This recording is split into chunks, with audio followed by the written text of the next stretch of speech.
कभी सोचा है क्यों लोग कई सौ सालों से एक पुराने मंदिर का दरवाजा खोलने से डरते हैं? कौन था वो वैज्ञानिक जिसने शंबाला को ढूंढने का दावा किया? एक ऐसा जंगल जहां लोग अपनी जान ले लेते हैं और एक जगह जहां लोग कभी बूढ़े नहीं होते। आज हम इन रहस्यमयी कहानियों और छुपी हुई दुनियाओं के राज को जानेंगे। इनमें से कुछ स्थान काल्पनिक कहे जाते हैं तो कुछ को सीक्रेट और यूनिक बताया गया है। इन स्थानों में शंबाला, अटलांटिस, द्वारका, पाताल लोक, वैतरणी रिवर और अन्य सीक्रेट जगहें शामिल हैं। तो चलिए सबसे पहले बात करते हैं शंबाला के बारे में। एंशियंट स्क्रिप्चर्स यानी प्राचीन ग्रंथों और लोक कथाओं में शंबाला एक ऐसे स्थान के रूप में डिस्क्राइब किया गया है जो शांति, दिव्यता और यूनिक नॉलेज का भंडार है। इसे न केवल हिंदू और बौद्ध धर्म के ग्रंथों में इंपॉर्टेंट माना गया है, बल्कि तिब्बती ट्रेडिशंस और मॉडर्न मिस्टिक लिटरेचर जो सामान्य परसेप्शन और रियलिटी से परे स्पिरिचुअल ट्रुथ्स की खोज करते हैं, उसमें भी इसे उच्च सम्मान प्राप्त है। इस एंशियंट नगरी को आत्मज्ञान और अनंत शांति की भूमि कहा गया है, जो हिमालय की बर्फीली चोटियों के पीछे अदृश्य रूप में स्थित है। शंबाला को फिजिकल और स्पिरिचुअल दुनिया के बीच एक ब्रिज के रूप में बताया गया है। इसका स्थान हिमालय के नॉर्थ भाग में बताया गया है, जो बर्फ से ढके पहाड़ों और गहरी घाटियों से घिरा हुआ है। इसे एक ऐसा स्थान माना जाता है जो साधारण मनुष्यों की पहुंच से बाहर है। शंबाला की राजधानी कल्पा है, जिसे स्वर्ण और हीरे जवाहरात से सजी हुई नगरी कहा गया है। वहां के महलों की दीवारें क्रिस्टल की तरह चमकती हैं और हर गली में ज्ञान और शांति की ऊर्जा होती है। चारों ओर हरे भरे जंगल, बहते झरने और दुर्लभ फूलों से भरी घाटियां शंबाला की सुंदरता को स्वर्गीय बनाते हैं। शंबाला तक पहुंचने का मार्ग कोई सामान्य रास्ता नहीं है। तिब्बती परंपराओं के अनुसार यह स्थान केवल उन साधकों के लिए खुलता है जिन्होंने ध्यान और तपस्या के माध्यम से अपनी कॉन्शियसनेस को शुद्ध किया है। इसे स्पिरिचुअल हिडन गेटवे कहा गया है। हिंदू धर्म के विष्णु पुराण और भागवत पुराण में शंबाला का उल्लेख मिलता है। शंबाला को भगवान विष्णु के 10वें अवतार कल्कि का जन्म स्थान बताया गया है। कहा गया है कि कलयुग के अंत में जब अधर्म और अज्ञानता अपने चरम पर होगी, तब भगवान कल्कि शंबाला में अवतरित होंगे और सत्य युग की स्थापना करेंगे। बौद्ध धर्म के कालचक्र तंत्र में शंबाला का विशेष स्थान है। शंबाला को भगवान बुद्ध ने स्वयं ज्ञान और ध्यान की नगरी कहा। यह वह स्थान है जहां भगवान बुद्ध ने राजा सुचंद्र को कालचक्र तंत्र का उपदेश दिया। कालचक्र तंत्र शंबाला के निवासियों की साधना पद्धति का आधार है, जो उन्हें फिजिकल और स्पिरिचुअल संसार के चक्रों को समझने में मदद करता है। तिब्बती परंपराओं में शंबाला को स्पिरिचुअल कॉन्शियसनेस का सर्वोच्च केंद्र माना गया है। शंबाला के 32वां राजा ऋग्वेद की भविष्यवाणी के अनुसार एक समय आएगा जब अज्ञानता और अधर्म की शक्तियों के खिलाफ एक महान युद्ध होगा, जो शंबाला के दिव्य योद्धाओं द्वारा लड़ा जाएगा, और इसके बाद सत्य और शांति का युग आरंभ होगा। तिब्बती ग्रंथों में ऋग्वेद को शंबाला का आदर्श शासक माना जाता है। उनकी सेना का नेतृत्व ऐसे योद्धाओं द्वारा किया जाता है जो ध्यान और आत्मज्ञान की ऊंचाइयों को प्राप्त कर चुके हैं। कालचक्र तंत्र की उत्पत्ति भगवान बुद्ध से जुड़ी है और एक कहानी के अनुसार बुद्ध ने शंबाला में राजा सुचंद्र और उनके फॉलोअर्स को कालचक्र तंत्र का उपदेश दिया। इस तंत्र के माध्यम से उन्होंने संसार के चक्र को समझने और उससे मुक्ति पाने की विधि सिखाई। हॉलो अर्थ थ्योरी के अनुसार शंबाला पृथ्वी की सतह के नीचे स्थित है और वहां के लोग एडवांस टेक्नोलॉजी और स्पिरिचुअल नॉलेज में एक्सपर्ट हैं। अब हम बात करते हैं द्वारका की, जो हिंदू धर्म के महानतम रहस्यमय और ऐतिहासिक स्थलों में से एक है। द्वारका को भगवान कृष्ण की नगरी माना जाता है और यह शहर समुद्र के किनारे स्थित था। कहानी के अनुसार जब भगवान कृष्ण ने मथुरा छोड़ दी तो उन्होंने द्वारका का निर्माण किया। द्वारका का उल्लेख महाभारत और पुराणों में कई जगह किया गया है। कहा जाता है कि यह शहर अद्भुत आर्किटेक्चर, भव्य महलों और विशाल द्वारों से सुसज्जित था। महाभारत के अनुसार इसमें 9 लाख से अधिक महल थे, जो सोने, चांदी और रत्नों से जड़े हुए थे। यह एक ऐसा शहर था जहां हर तरफ वैभव और भव्यता का अनुभव होता था। लेकिन कृष्ण के स्वर्गारोहण के बाद द्वारका का पतन शुरू हो गया। कहा जाता है कि जब भगवान कृष्ण इस दुनिया को छोड़कर गए तो समुद्र ने द्वारका को अपनी लहरों में समा लिया। पुराणों के अनुसार यह भगवान का आदेश था कि द्वारका को समुद्र में विलीन कर दिया जाए। द्वारका के अस्तित्व की पुष्टि के लिए कई आर्कियोलॉजिकल एक्सकेवेशन किए गए हैं। 1980 के दशक में आर्कियोलॉजिकल सर्वे ऑफ इंडिया ने गुजरात के समुद्र के किनारे मॉडर्न द्वारका के पास पानी के नीचे खंडहर पाए। ये खोज महाभारत में बताया गया द्वारका के अस्तित्व को प्रूव करती है। इन खंडहरों में एंशियंट दीवारें, पत्थर की संरचनाएं और कई प्रकार के बर्तन मिले जो द्वारका के समृद्ध अतीत को दर्शाते हैं। द्वारका की कहानी केवल एक पौराणिक कथा नहीं है, बल्कि यह भारतीय सभ्यता और उसके आध्यात्मिक इतिहास का प्रतीक है। द्वारका का उल्लेख आज भी कई धार्मिक और सांस्कृतिक संदर्भों में होता है और इसे हिंदू धर्म के प्रमुख तीर्थ स्थलों में से एक माना जाता है। अब हम बात करते हैं माउंट कैलाश की, जिसे धरती पर सबसे रहस्यमय और पवित्र स्थानों में गिना जाता है। हिंदू, जैन, बौद्ध और बोन परंपराओं में इसे पवित्र पर्वत माना गया है। माउंट कैलाश न केवल धार्मिक महत्व रखता है, बल्कि इसके रहस्यों ने साइंटिस्ट्स और रिसर्चर को भी आकर्षित किया है। कैलाश को भगवान शिव और माता पार्वती का निवास स्थान माना जाता है। शिव यहाँ योगी रूप में ध्यान मग्न रहते हैं। कैलाश को शिवलिंग का भौतिक रूप भी कहा जाता है। यह स्थान ऊर्जा का केंद्र माना जाता है। साइंटिफिक अप्रोच से कैलाश पर्वत का स्टडी बहुत इंटरेस्टिंग है। कैलाश के आसपास के क्षेत्र में कई यात्रियों ने अपने कंपास के काम न करने की बात कही है। यह स्थान एक स्ट्रेंज मैग्नेटिक फील्ड के प्रभाव में आता है, जो इलेक्ट्रॉनिक चीजें को प्रभावित कर सकता है। यह मैग्नेटिक गड़बड़ी इस बात का संकेत हो सकती है कि कैलाश एक शक्तिशाली एनर्जी का स्रोत है। कुछ साइंटिस्ट इसे पृथ्वी के मैग्नेटिक पोल्स से जोड़ते हैं और मानते हैं कि यह स्थान centre of mystical energy currents हो सकता है। कैलाश का आकार पिरामिड जैसा है, जो इसे नेचुरल पिरामिड के रूप में दर्शाता है। साइंटिस्ट का मानना है कि यह पर्वत पृथ्वी की एनर्जी के बड़े केंद्रों में से एक हो सकता है। कुछ जियोलॉजिस्ट इसे एक नेचुरल जियोमेट्रिक वंडर कहते हैं, जो इसे अन्य पर्वतों से अलग बनाता है। इसके अलावा कैलाश पर्वत के जियोग्राफिकल पहलुओं पर भी चर्चा की जाती है। कैलाश पर्वत की ऊंचाई 6638 मीटर है। इसकी बनावट अन्य पर्वतों से अलग है। इसका आकार और बनावट इतनी एक्यूरेट और अनयूजुअल है कि इसे प्राकृतिक रूप से बनना मुश्किल लगता है। कुछ साइंटिस्ट का मानना है कि कैलाश पर्वत का बनावट किसी प्रकार के जियोलॉजिकल या भूकंप का परिणाम हो सकती है, जो लाखों वर्षों में विकसित हुई हो। कैलाश पर्वत पर चढ़ाई करना सख्त मना है। कहा जाता है कि पर्वत के मैग्नेटिक और एनर्जी क्षेत्र इंसान के लिए हानिकारक हो सकते हैं। यात्रियों के अनुसार कैलाश के आसपास समय का अनुभव अलग हो सकता है। कुछ लोगों ने कहा है कि यहाँ उनके बाल और नाखून तेजी से बढ़ने लगे, जो समय के गड़बड़ी का संकेत हो सकता है। इसका साइंटिफिक एक्सप्लेनेशन भी दिया गया है, जिसमें कहा जाता है कि कैलाश के एरिया में कुछ खास प्रकार के ऊर्जा क्षेत्र हो सकते हैं, जो बायोलॉजिकल प्रोसेस को असर कर सकते हैं। कैलाश को धन के देवता कुबेर का निवास स्थान भी कहा गया है। एक कथा के अनुसार कुबेर ने भगवान शिव की तपस्या कर कैलाश के पास अपना स्थान प्राप्त किया। एक तिब्बती कथा के अनुसार बौद्ध गुरु मिलारेपा और बोन धर्म के एक गुरु के बीच कैलाश पर कब्जा करने के लिए एक प्रतियोगिता हुई, जिसमें मिलारेपा विजयी हुए और कैलाश बौद्ध धर्म का पवित्र स्थान बन गया। कुछ रिसर्चर्स का मानना है कि कैलाश एक शक्तिशाली ऊर्जा केंद्र है। यह स्थान एक ग्लोबल एनर्जी ग्रिड का हिस्सा हो सकता है, जिसे प्राचीन सभ्यताओं ने समझा था। कैलाश पर्वत का साइंटिफिक स्टडी और स्पिरिचुअल महत्व इसे एक ऐसा स्थान बनाते हैं जो हमेशा आकर्षण का केंद्र रहेगा। अब बात करते हैं अटलांटिस की, जो इतिहास और माइथोलॉजी की दुनिया में सबसे फेमस खोए हुए शहरों में से एक है। अटलांटिस का उल्लेख एंशियंट ग्रीक फिलोसोफर प्लेटो के लेखों में मिलता है। अटलांटिस को प्राचीन काल की एक यूनिक सभ्यता के रूप में चित्रित किया जाता है, जिसमें साइंस, आर्ट और कल्चर के क्षेत्र में यूनिक प्रगति थी।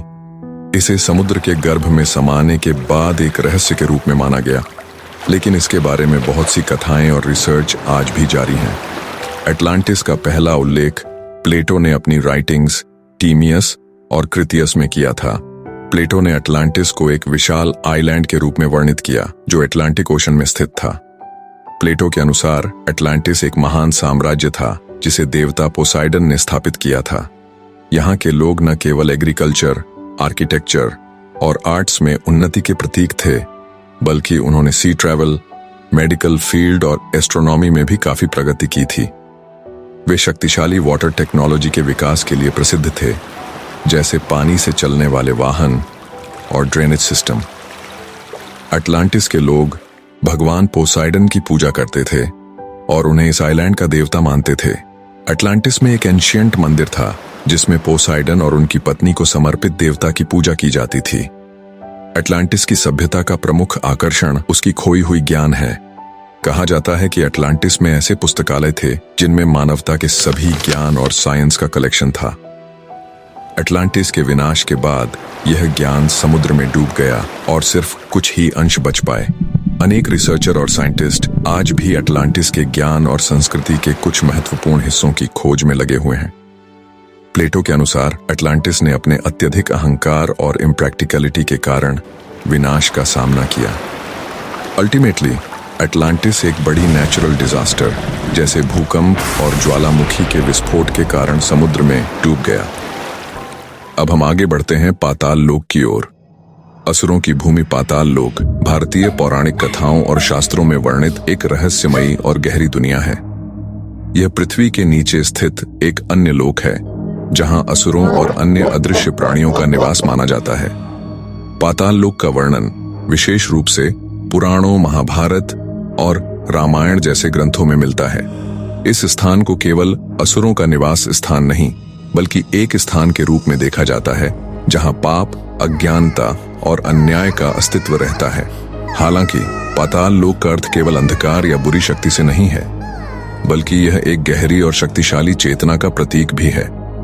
इसे अक्सर पृथ्वी के गहरे हिस्से के रूप में चित्रित किया गया है, जो विजिबल और इनविजिबल के बीच एक सीमा रेखा के रूप में काम करता है।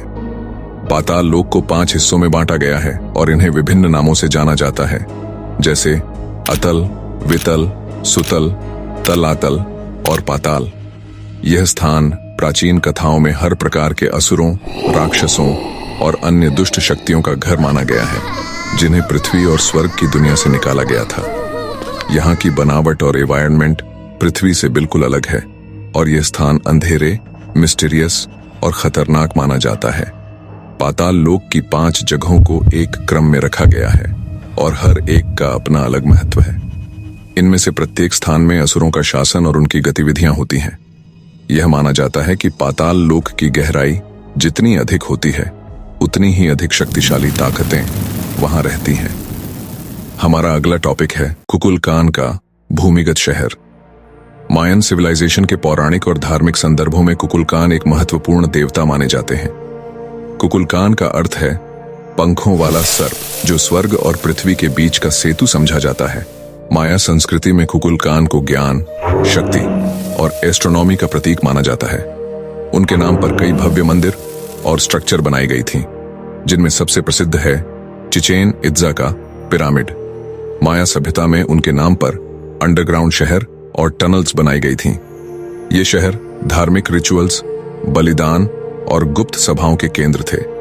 कहा जाता है कि ये सुरंगें मृतकों की भूमि तक पहुंचने का मार्ग थीं। इन सुरंगों का निर्माण चूना पत्थर की चट्टानों को काटकर किया गया था, जो उस समय की एडवांस आर्किटेक्चर का प्रमाण है। कहानी के अनुसार कुकुलकान ने अपनी शक्ति और ज्ञान से माया सभ्यता को समृद्ध बनाया, लेकिन यह भी माना जाता है कि उन्होंने अपने फॉलोअर्स को यह चेतावनी दी थी कि यदि वे उनके निर्देशों का पालन नहीं करेंगे तो उनकी सभ्यता नष्ट हो जाएगी। आज माया सभ्यता के डाउनफॉल का कारण एक बड़ा रहस्य बना हुआ है, लेकिन यह निश्चित है कि उनकी संरचनाएं, विज्ञान और पौराणिक कथाएं आज भी लोगों को आकर्षित करती हैं। अब हम आगे बढ़ते हैं लैंड ऑफ इटर्नल यूथ की ओर, जिसे कई संस्कृतियों में अलग अलग नामों से जाना जाता है। आयरिश पौराणिक कथाओं में इसे तीर ना नोक कहा गया है। इस स्थान को हेवन ऑफ यूथ माना गया है, जहां लोग कभी बूढ़े नहीं होते और न ही उन्हें मृत्यु का सामना करना पड़ता है, जो समुद्र के पार बसा हुआ है। यह जगह केवल उन लोगों के लिए अवेलेबल थी जिनका हृदय शुद्ध था और जिन्होंने अपने जीवन में विशेष अचीवमेंट हासिल की थी। एक प्रसिद्ध कथा में योद्धा अशीर्ण इस भूमि पर जाता है और वहां 300 साल बिताता है। उसे पता नहीं चलता कि समय कैसे बीत गया, क्योंकि तीर न नोक में समय की गति धीमी थी। जब वह वापस अपनी दुनिया में लौटता है तो वह तुरंत बूढ़ा हो जाता है। हिंदू धर्म में इस कॉन्सेप्ट का सीधा संबंध अमृत से है। देवताओं ने समुद्र मंथन के दौरान अमृत प्राप्त किया, जो अमृता का प्रतीक था। अमृत पीने के बाद देवता हमेशा जवान और शक्तिशाली बने रहे। ग्रीक पौराणिक कथाओं में भी एलिसियन फील्ड्स नामक स्थान का उल्लेख है। इसे वीर योद्धाओं और पुण्य आत्माओं के लिए स्वर्ग के रूप में देखा गया, जहां वे इटर्नल यूथ और आनंद का अनुभव करते थे। यह स्थान फूलों के बगीचों, नदी और हैप्पी एनवायरनमेंट से भरा हुआ था। नेटिव अमेरिकन पौराणिक कथाओं में इटर्नल यूथ स्पिरिट लैंड के रूप में किया गया है। यह एक ऐसी जगह है जहां आत्माएं समय और मृत्यु से मुक्त होकर शांति में रहती हैं। अब हम बात करते हैं मिरर वर्ल्ड की।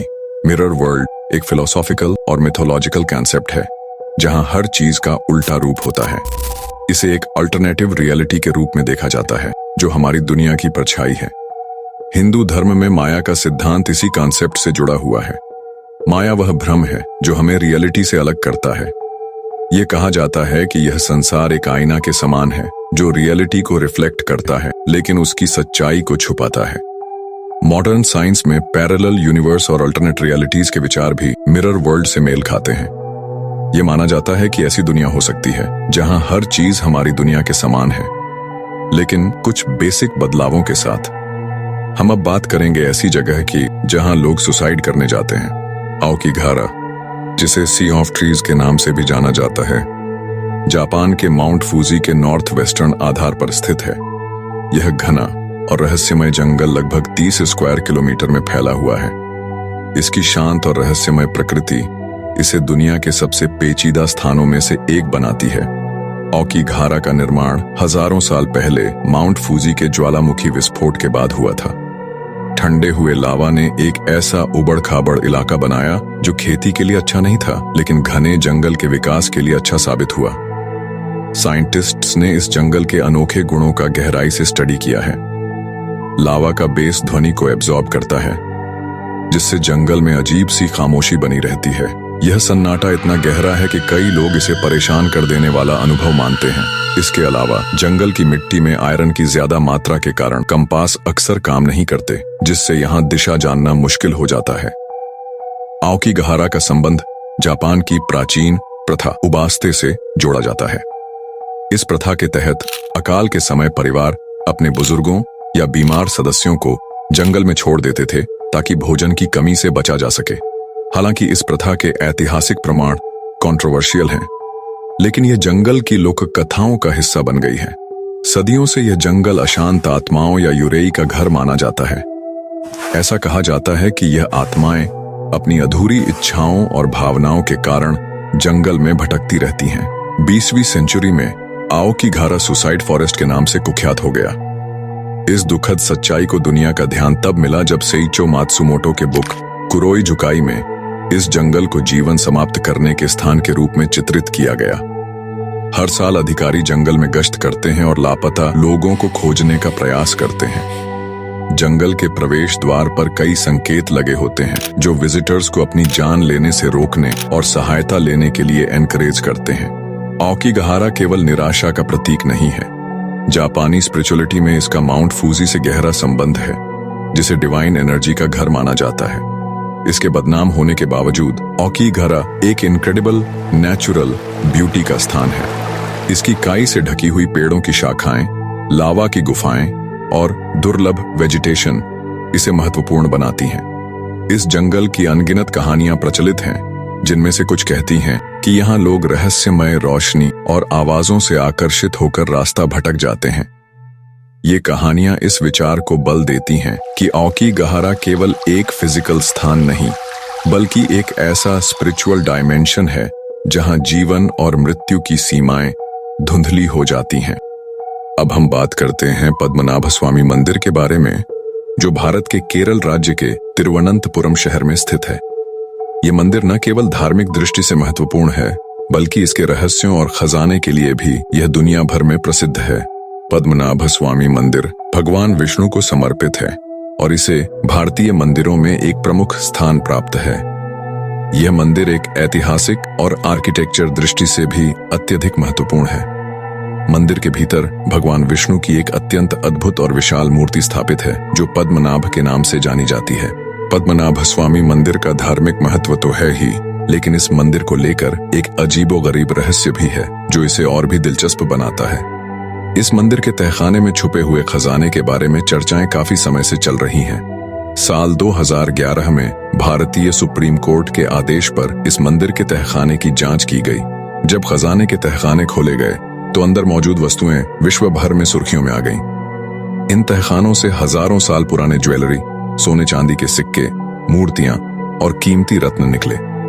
अनुमान है कि इस खजाने की कीमत लगभग 1 लाख करोड़ रुपए से भी ज्यादा हो सकती है। इस खजाने की विशेषता यह थी कि यह सभी वस्तुएं अत्यधिक पुरानी और ऐतिहासिक महत्व की थीं और इन्हें एक खजाना न कहकर एक धार्मिक और ऐतिहासिक धरोहर कहा जा सकता है। इस रहस्यमय खजाने का संबंध बहुत सी प्राचीन कथाओं से भी जोड़ा जाता है। कुछ लोग मानते हैं कि यह खजाना भगवान विष्णु के आशीर्वाद के रूप में इकट्ठा किया गया था, जबकि अन्य ये कहते हैं कि यह खजाना मंदिर के फाउंडर राजा के धार्मिक संकल्प और तपस्या का परिणाम है। मंदिर के बाहरी और इंटरनल स्ट्रक्चर्स भी अनूठी हैं। मंदिर का मुख्य गर्भगृह भगवान विष्णु की मूर्ति से भरा हुआ है। इस मंदिर का आंतरिक ऊर्जा क्षेत्र भी साइंटिफिक व्यू पॉइंट से विचारणीय है। कुछ साइंटिस्ट का मानना है कि इस मंदिर के ऊर्जा क्षेत्र में कुछ विशिष्ट गुण हो सकते हैं जो इसे एक महत्वपूर्ण धार्मिक और ऊर्जा स्रोत के रूप में मान्यता दिलवाते हैं। इसके आसपास के वातावरण में एक विशेष प्रकार की ऊर्जा का अनुभव किया जा सकता है जो मानसिक शांति और आध्यात्मिक उन्नति की ओर प्रेरित करती है। यह मंदिर भक्तों के लिए एक अद्भुत स्थान है जहां वे अपने आध्यात्मिक जीवन को समृद्ध करने के लिए आ सकते हैं। शंबाला, कैलाश पर्वत, पाताल लोक और ऐसे रहस्यमय स्थानों हमेशा मानव मन को आकर्षित किया है और उनकी रहस्यमयता ने हमें हमेशा सोचने पर मजबूर किया है। लेकिन क्या कभी इन रहस्यों को इंसान समझ पाएगा या फिर ये समय के अंत तक रहस्य ही रहेंगे? सोचकर जवाब आप कमेंट कर सकते हैं। और हाँ, इन रहस्यों के बारे में आपका क्या मानना है आप जरूर बता सकते हैं। अगर आपको ये वीडियो पसंद आया हो तो कृपया लाइक और सब्सक्राइब जरूर करें और हम जल्द ही नए वीडियो के साथ फिर से मिलेंगे। अलविदा।